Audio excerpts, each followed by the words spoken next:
The broadcast is now starting. All attendees are in listen-only mode. Hi, everyone. Thank you very much for taking time out of your afternoon to view our webinar about setting up multiple facilities and multiple lab directors in document control. What we'll do today is we'll go through some PowerPoint slides that explain the feature, what you're hoping to accomplish here, some of the steps. I've got some diagrams that show the workflow that documents would go through and how the different subscriptions would be arranged to meet your needs. And then we'll switch over to the document control system itself. And all of you, I'm sure, are familiar with the document control system, have used it either as a trial subscription or you're a current subscriber. And we'll see what those features look like in practice. We'll upload a document. We'll take that document and start using it at multiple facilities so that you can get a feel for what this kind of setup would mean for you in your facility.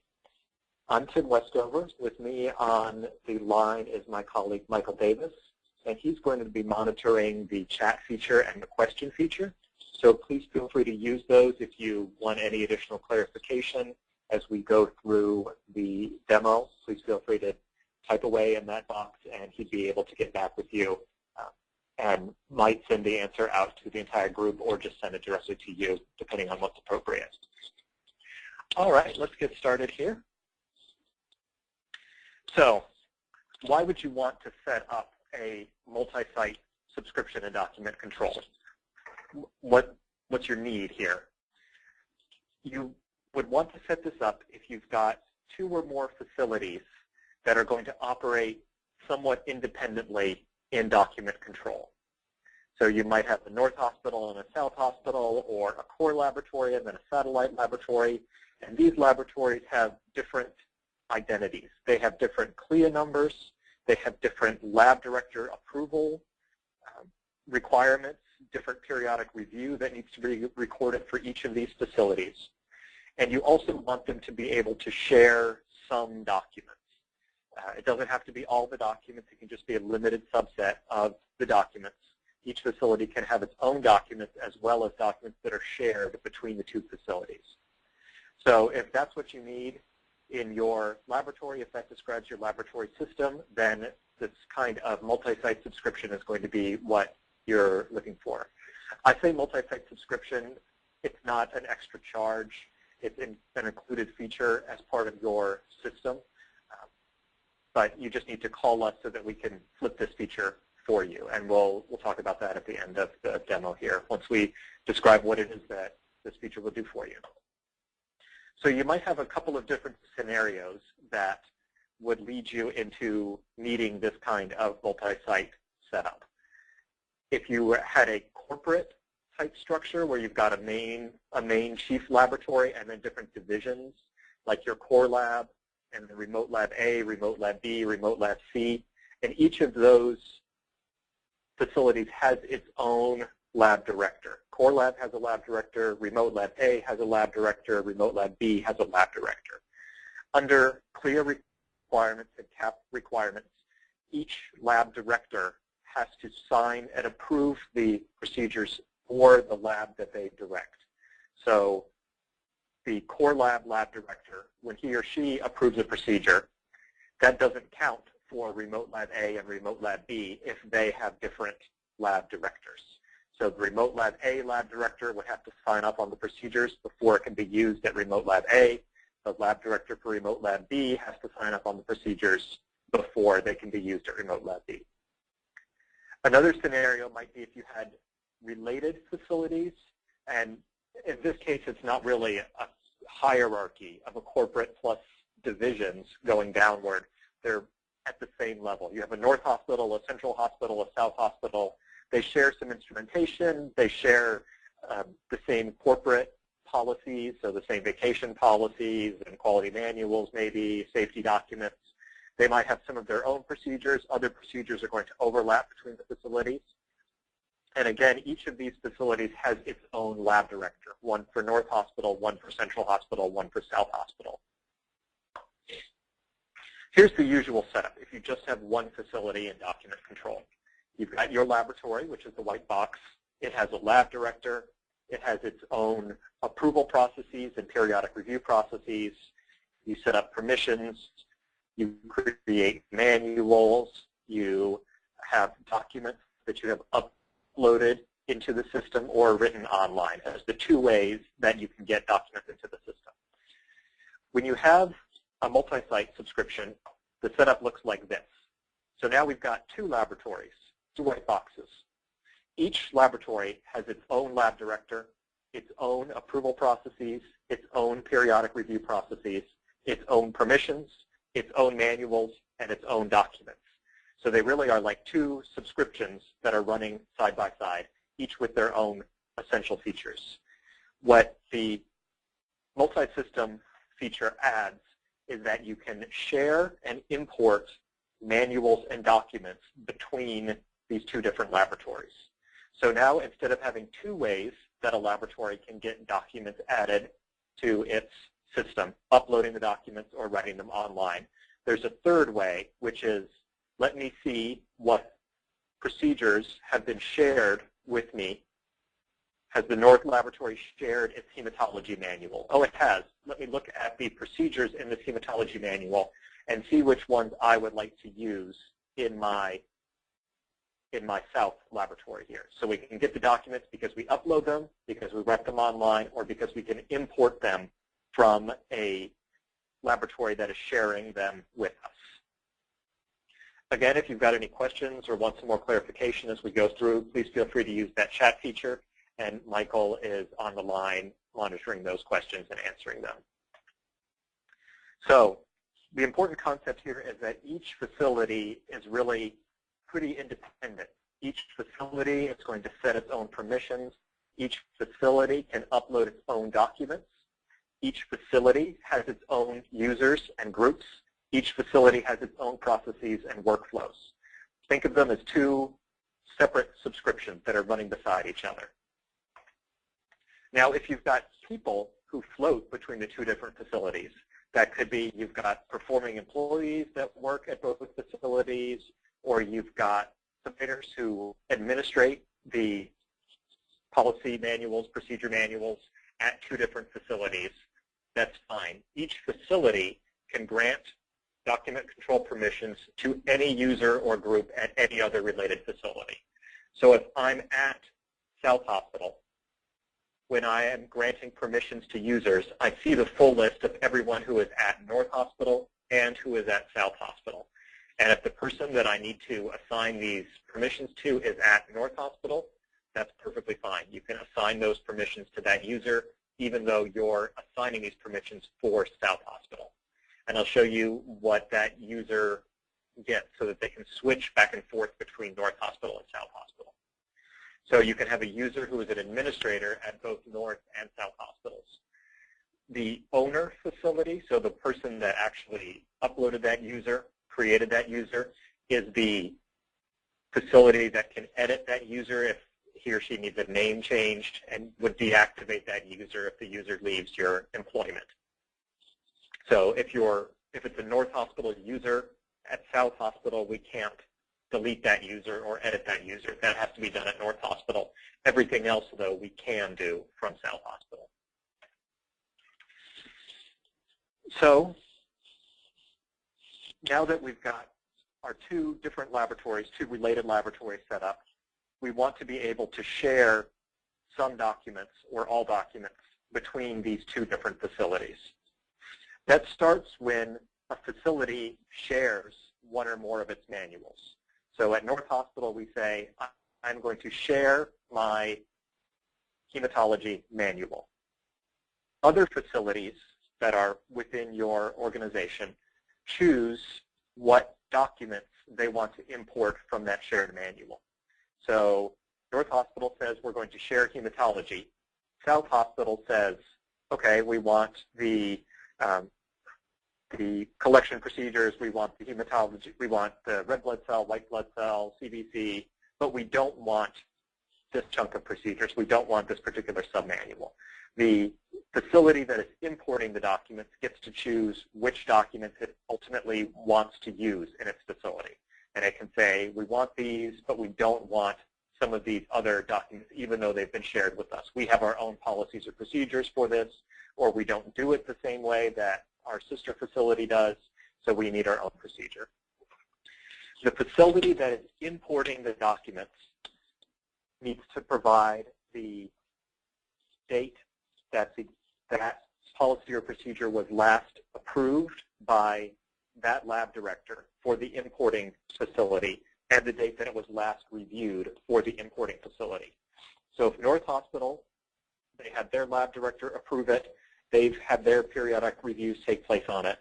When South Hospital imports it, they need to say, well, our lab director signed off on it on a different date, put in his name, and the date of that last periodic review.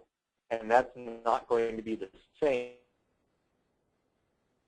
One of the main reasons having this is facility and approve the documents for their facility as CAP and CLIA require. And it's not just one approval that we're trying to share among multiple lab directors and multiple CLIA licenses. When you're sharing documents, it's not like you're sharing them to the entire Media Lab system. You're only sharing them to your related facility, so the ones that you have built into the system. If you create North Hospital and South Hospital or Remote Lab A, Remote Lab B, those are the only places that you and your users can share documents to. There's no way to share outside of your organization or look for policies or procedures that have been shared by some other Media Lab subscriber all the way across the country. So your documents are still safe within your subset of Media Lab. Only site administrators can share documents. These are the same people that can add or delete. So they're the ones that can say hematology manual. On the other side, any administrator can import documents. So if North Hospital site administrator elects to share the hematology manual, the hematology supervisor at South Hospital can go through those documents and say, oh, I want these 5 procedures, but not these 5 procedures. And that allows the administrator with the most technical knowledge to decide what they're going to import or not import. It doesn't leave everything up to site administrators to import or reject. So when those shared documents are changed, there's some other items that come into play here. Only the original facility that wrote that document can make edits and new versions to the document. So if North Hospital uploaded it and wrote it and shared it, North Hospital has to be the one to make major or minor revisions to it. When new versions of the document are approved at the original facility, then they are available to the facilities that have imported the document. So when North Hospital creates version 2.0, that's when East Hospital, West Hospital, access to version 2.0 once it's been fully approved at the originating facility. The documents are going to follow all of the approval processes that you have created for them at those sites. So if you've created a major revision workflow, minor revision approval processes, even editing workflows, those are going to apply to the documents that then get shared to the additional facilities. When a document is retired, that can be done either by the original facility or the facility that has imported the document. If the original facility retires the document, it's going to be retired at the original, and then they can choose if they want this document to be retired at the other facilities too. And you might use that in a corporate environment where at Core Lab you retire this procedure, so you also want it to be retired at Remote Lab A and Remote Lab B.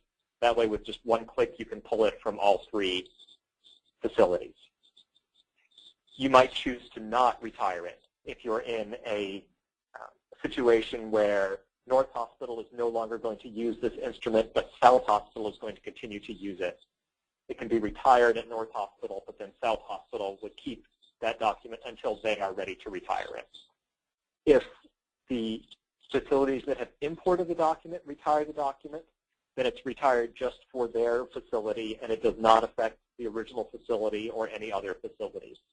So if North Hospital created it, North Hospital shared it, South Hospital imported it, and South Hospital retires it, that's not going to affect the North Hospital document. As the original owner, they get to still use that if they like. Here's a chart that hopefully will clear things up. I know there's a ton of boxes, but these are processes that you should be familiar with, having already used document control.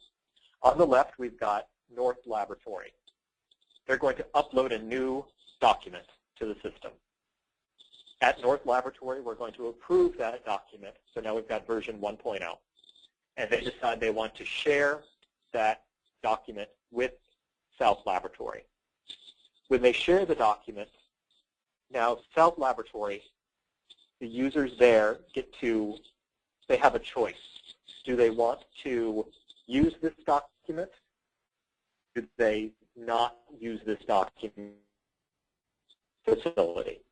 So South Laboratory, we say, use this, so we'll just reject it, port this for our facility. Or they'll say, yes, we do want to use this document in our facility.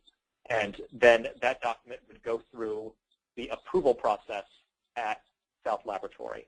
Whatever that is, however many steps you have, whatever manual it's going to be put into, ultimately culminating in the lab director for South Laboratory approving that document.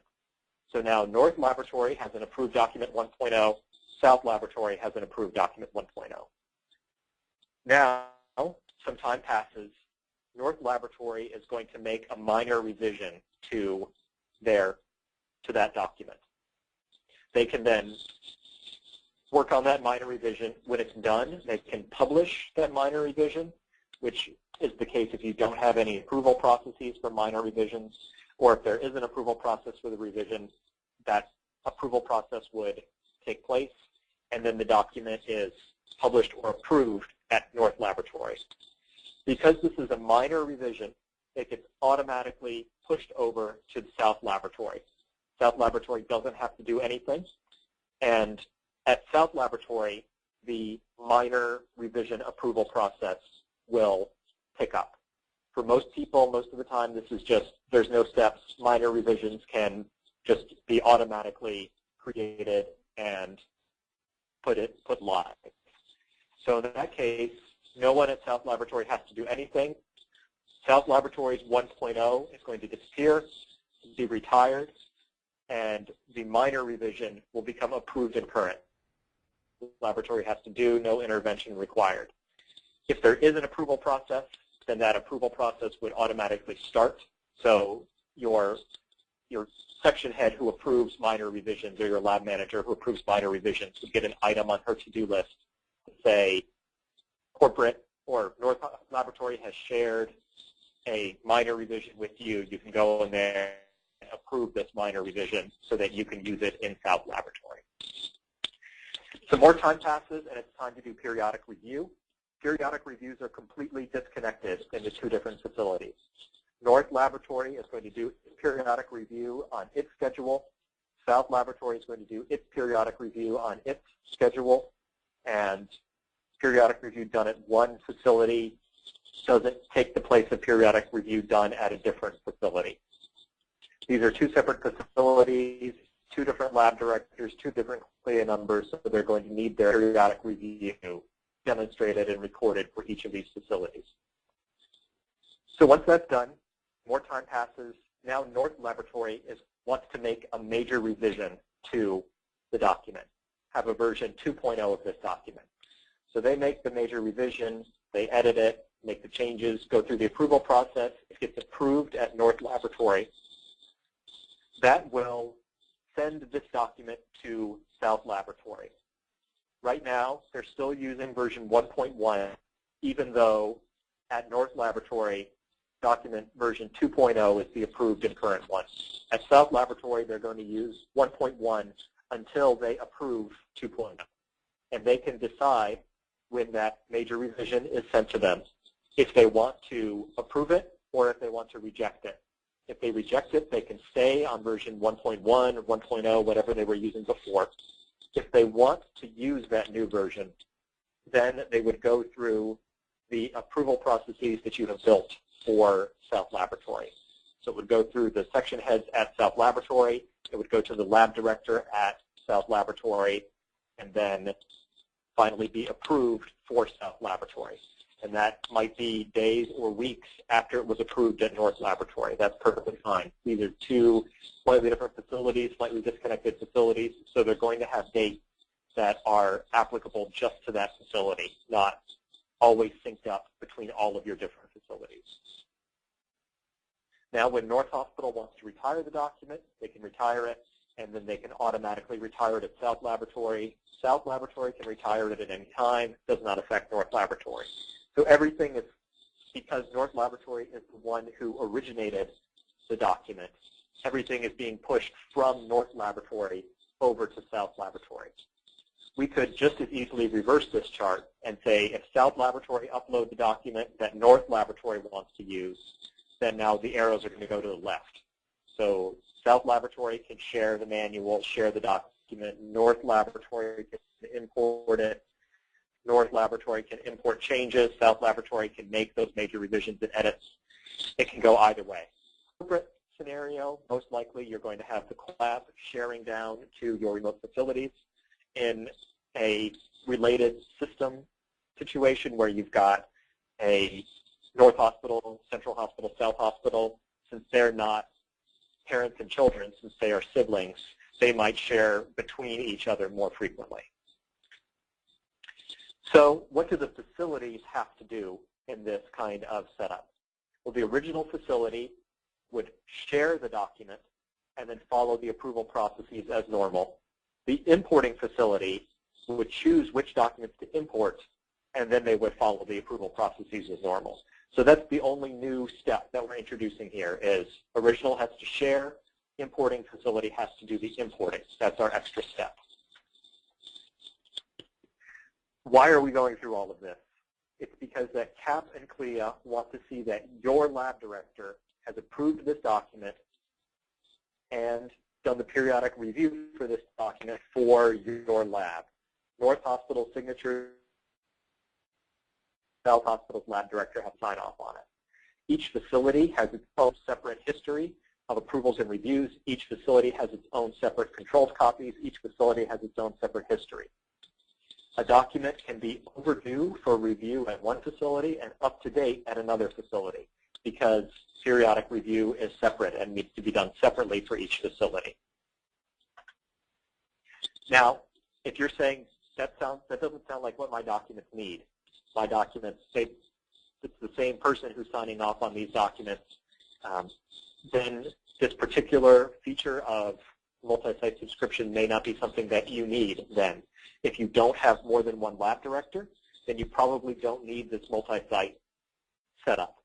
If you're not going to overlap your documents between your two different facilities, if one's a histology lab or one's a radiology lab and the other one is the clinical lab and they share no policy or procedures, you've got handling each of those separate permissions, that's perfectly fine. You would not then need this multi-site setup. This is really, we created this in response to the need for multiple lab directors who each need to approve documents for their respective facilities. So if you have an individual who is a lab director for multiple physical locations, so maybe we've got a Dr. Fekete who is the lab director for both remote draw station A and remote draw station B, then remote A and remote B should be the same facility. When you set up your facility, set up your divisions in the subscription, you want to think more about the number of lab directors you have rather than the number of physical locations you have. So if we have a person who's a lab director over South Hospital and South Draw Station, let's not set up two different facilities, one called South Hospital and one called South Draw Station. Let's call it South Hospital plus South Draw Station. so that when the lab director approves it, that approval will count for both South Hospital and South Draw stations. That's okay because he's the laboratory director for both of those facilities, both of those CLIA numbers. If you've got multiple facilities, that's going to mean multiple approvals. So call the facility based on that lab director idea. Build it around the lab director, number of lab directors you have, rather than the number of physical locations, which is not always going to be the same. All right. What we can do now is we can go to the live demo part. We'll go into a generic corporate subscription that we've set up, and I'll show you where some of these features come into play and how you would share a document, share a manual, how you would import a document or import more than one document for your facility. Jump out of this, and again, Michael's still on the line. I've seen a lot of questions fly through here, so that's great. If you've got any questions as we go, and I'm sure you will, because this is easy labs are all the same, but complicated, this kind of setup are all complicated in their own particular way. We've helped a lot of laboratories to get set up, but we still haven't encountered every kind of scenario that's out there. So definitely we're going to work with you to make sure that we can map whatever your requirements are, whatever your needs are, into document control subscription, whether that is having multiple facilities, more facilities than you currently have, fewer facilities than you currently have, how we set up the workflows, how we set up the permissions. We'll find some way in all the different features that we have to recreate what your lab needs, your specific requirements. So we'll log in here as our DC lab.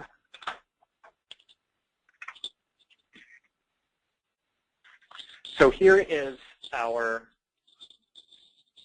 document control home. Looks pretty familiar. We have all been through this before.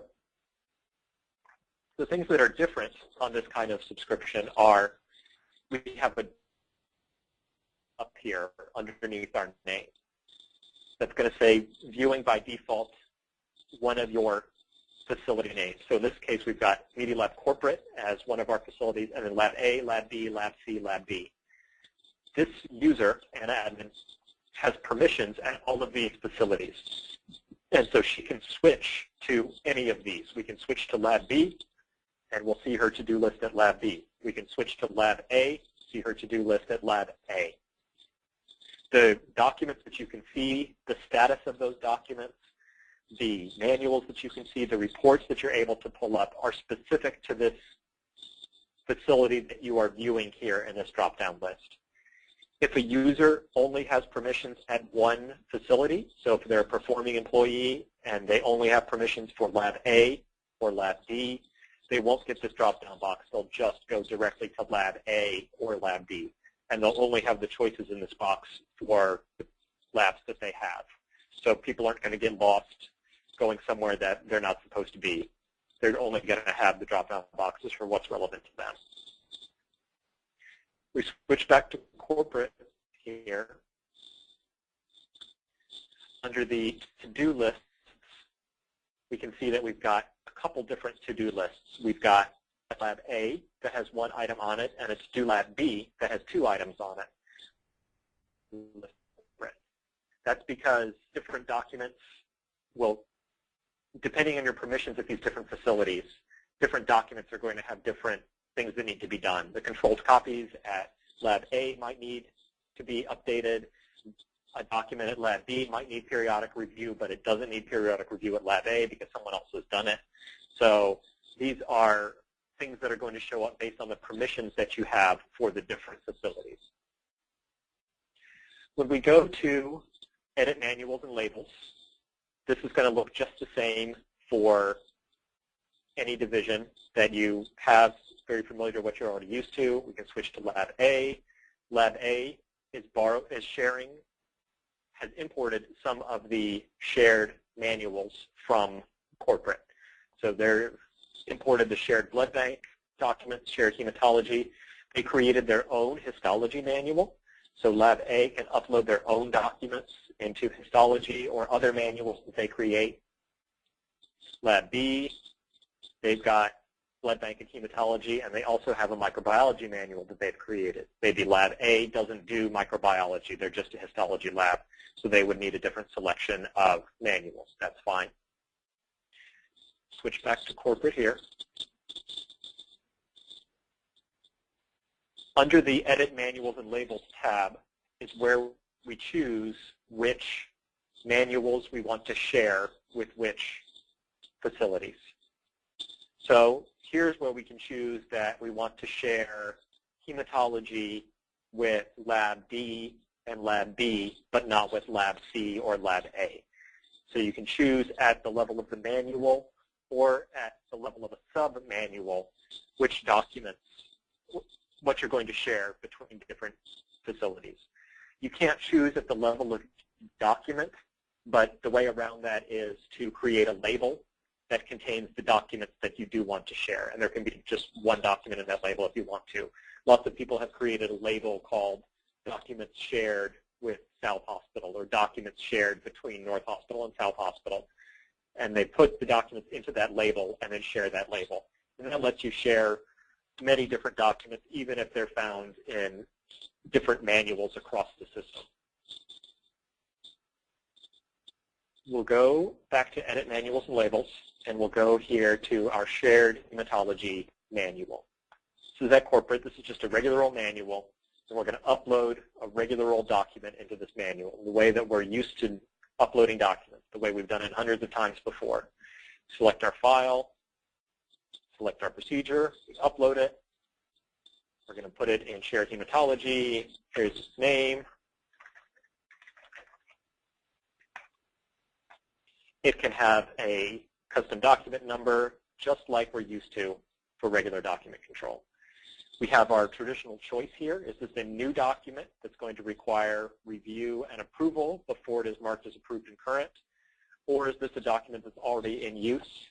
If it's already in use, we would select when it was last approved, what its effective date was when it was last reviewed. So it was approved back in 2005, effective as of the following month,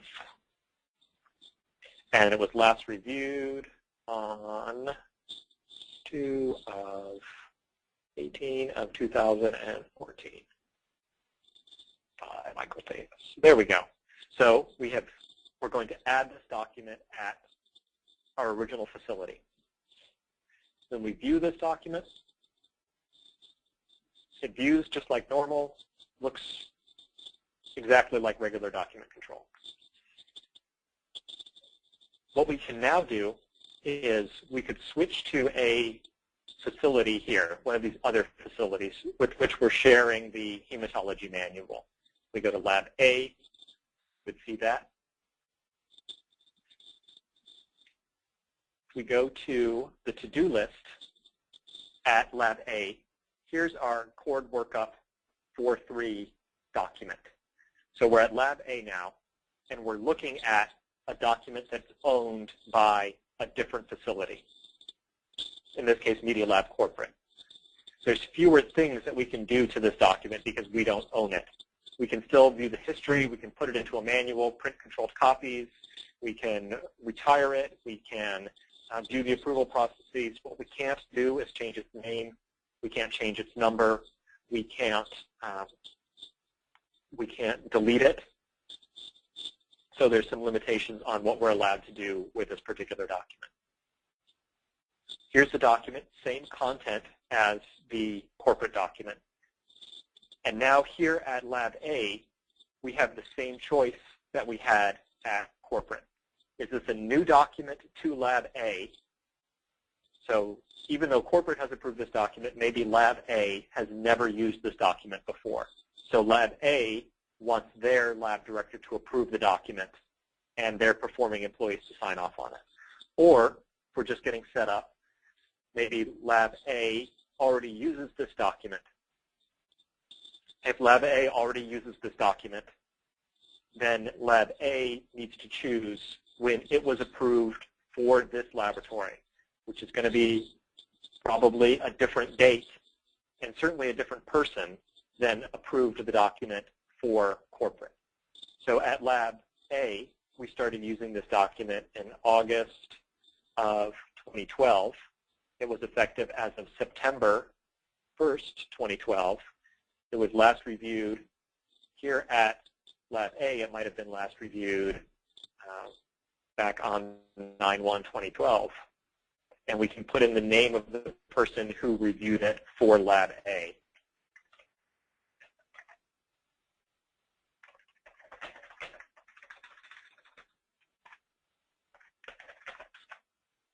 And we'll import this version for my lab, for Lab A. So now we've imported the document. The document, because we selected that it was a document already in use, it's version 1.0, approved and current. And if we look down at the bottom, it's going to show our periodic review and our lab director approval for this document at Lab A. So here's lab director for A, reviewer for A. We switch back to corporate and look at the same document, cord blood workup 4.3. Scroll down to the bottom. Now this is the information for the corporate lab. Approval of new version on January 8th, 2006. Periodic review was done much more recently.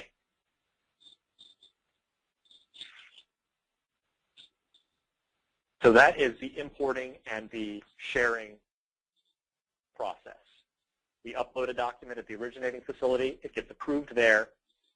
Then that document will go on the to-do list of the administrators to whom that document has been shared. If they're an administrator for a facility, for the manual in which the document is going to go, then it goes on their to-do list to be approved or rejected. That's the other option. So if we go to Lab A, go to our to-do list, here's a different cord blood banking procedure. Well, this one overlaps with the one we just imported. Maybe Lab C shared this one with us, and we're not going to use it. So we can reject this version for our lab. If we reject it, then it comes off of our to-do list. Whenever we view this document, it's going to say has not been approved by a lab director for this lab, rejected for this laboratory, and it's not going to be visible on your list of documents or manuals, not something that you or your performing employees are going to be able to see because it's been rejected for Lab A, so Lab A's performing employees will not see it. If it was approved at Lab C, Lab C's performing employees are going to be able to see it. When we pull up reports at Lab A, say the document index, it's going to show us just the documents at Lab A, along with the approval information and when the next periodic review is needed for the documents at Lab A. So here's cord blood workup 4.3. Its next review is needed in 120 days. We switch to corporate, run the same report. Now, at corporate, it needs periodic review in 865 days. That's because we recorded two different periodic review dates for these two documents. Other than that step of sharing documents and importing documents, things are going to be very much independent between the two different subscriptions, between the two different facilities. Each facility can set up its own permissions, including lab director, administrators, authors, grant access to inspectors. So an inspector can access Lab A and perhaps not Lab B or Lab C if they're getting inspected at different times. You can set up workflows and customizations specific to each laboratory. So for document editing, collaboration workflows, approval processes, minor revisions, periodic review, that's going to be the same. You do have the option of copying your approval processes from corporate or from one facility to another facility. And the only ones that can really be copied are the ones that apply to all documents or the ones that apply to a specific document type. If it's for a specific manual, then that can't be copied because each facility needs to set up for its individual manuals what approval processes and workflows are going to be unique to that facility. So copying it isn't going to make much sense. If you're copying the same people to two different facilities, facilities, then if the same people are going to be approving it in all cases. Each facility can add its own documents. Each facility gets its own backup. So that would include the backup information just for Lab A, the documents for Lab A, the versions they've imported, the history for that document for Lab A face page for the document that has Lab A's approvals and signatures on it. So they're really treated as quite independent at this point. You can even set up your own unique behavior for email notifications, browsing links, schedule for periodic review. If Lab A wants to do it every year, Lab B wants to do it every 2 years, that's fine. Under document control options, all of these options can apply to the specific laboratories as well. So these behaviors can be customized. You can use check-in and check-out, or uncontrolled copy printing options can be specific to Lab A, Lab B. All right, we'll switch back to the PowerPoint for just one more slide. So if you want to use this feature, just send us an email so that we can turn it on. We'll talk with you about how you want to get it set up. When we turn it on, you'll get a new link under the Users tab. I'll show you that. Under the Users tab called Manage Divisions, it's above Manage Groups. If you go to Manage Divisions, it'll show you your different divisions, how many users you have. You can set up what CLIA number it is, who the primary administrator is, and that can be the same person across different facilities, but they're going to have different lab directors, and you can provide that lab director's name here when you create them, or you can edit them here to provide the lab director's name, or you can set it up in the usual way, going to Lab A, going to Permissions, select a lab director, same thing that you're used to.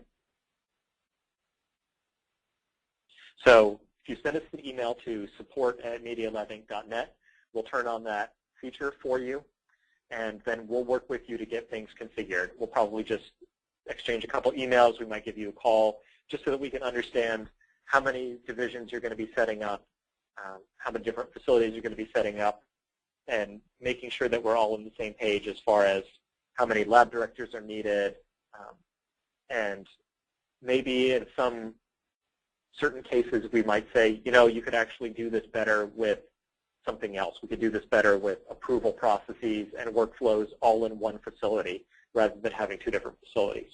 So this just gives us an opportunity to touch base with you and make sure that we're getting you set up with the right kind of features, the right kind of setup that's going to do what you want it to do in the laboratory. And please, when you're ready to explore that some more, just send us an email. We'll turn it on. If you want to try it out, you can do that too. We'll turn it on for you. You can create a couple little divisions and just have those be pilots or tests and see if this setup is going to work for you. That's the end of our prepared demo here. We'll continue to stay on the questions and want to send it. We'll be happy to get back with you. But thank you very much for your time today. I hope that this has been